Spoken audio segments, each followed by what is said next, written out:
जहाँ एक आदमी जिसका नाम डील है, फँसा हुआ है, उसे याद ही नहीं कि वो यहाँ कैसे और कब आया और तो और इस द्वीप से बाहर जाने का कोई रास्ता भी नहीं है। आखिर ये सब क्या माजरा है? कहानी की शुरुआत होती है हमारे हीरो डील से। डील को मछली पकड़ने का बहुत शौक है और उसके पास अपनी एक नाव भी है। वो प्लाईमाउथ नाम के एक द्वीप पर रहता है। अपना खर्चा चलाने के लिए वो अक्सर टूरिस्ट को मछली पकड़ने के लिए अपनी नाव पर ले जाता है। तभी रीड उसके पास आता है और डील कहता है, मुझे कुछ भी समझ नहीं आ रहा कि मैं यहाँ क्यों हूँ, मेरी जिंदगी का मकसद क्या है, क्या मैं पागल हो चुका हूँ। रीड कहता है, इस बारे में तो मैं भी कुछ नहीं जानता, लेकिन मैं ये जानता हूँ कि यहाँ हो क्या रहा है। हम सब किसी का सपना है और हमारे बारे में सिर्फ वही जानता है जिसने हमें बनाया है, और शायद तुम जानते हो कि वो कौन है। तो डील कहता है, हाँ, वो एक छोटा बच्चा है जो एक अंधेरे कमरे में बैठकर हमें देख रहा है। उसका सौतेला बाप उसकी माँ को मारता रहता है। शायद इसी वजह से उसने ये गेम बनाया, इस उम्मीद में कि शायद एक दिन वो अपने असली पिता को वापस ला सके और अपने सौतेले बाप को सबक सिखा सके। इस पर डील भागकर अपनी नाव की तरफ जाता है। दरअसल पैट्रिक ने एक ऐसा गेम बनाया था जिसमें वो अपने पिता के साथ समय बिता सके, लेकिन जैसे जैसे उसके सौतेले बाप का टॉर्चर बढ़ता गया, पैट्रिक के दिल में उसे मारने की आग भी बढ़ती गई। पैट्रिक बस यही चाहता था कि उसे कोई संकेत मिले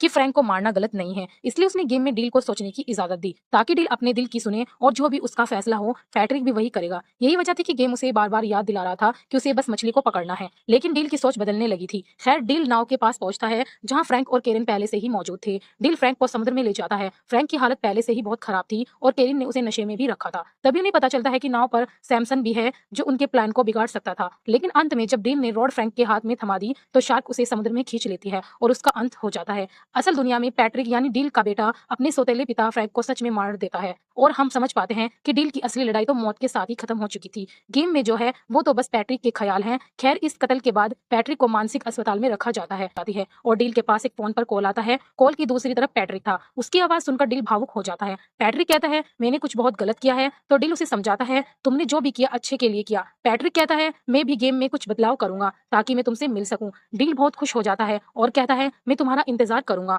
कॉल कटने के बाद डील देखता है कि वहां सब कुछ बदल रहा है और अगले ही पल हम देखते हैं कि पैट्रिक भी गेम में है। वो डील से मिलने के लिए नाव की तरफ भाग रहा है। उसे देखकर डील बहुत खुश होता है। दोनों एक दूसरे को गले लगाते हैं। गेम में ही सही, लेकिन पैट्रिक अपने पिता के साथ था और यहीं पर फिल्म का अंत हो जाता है। इस कहानी में एक पिता और बेटे के बीच के गहरे प्यार और एक बच्चे के दर्द को दिखाया गया है।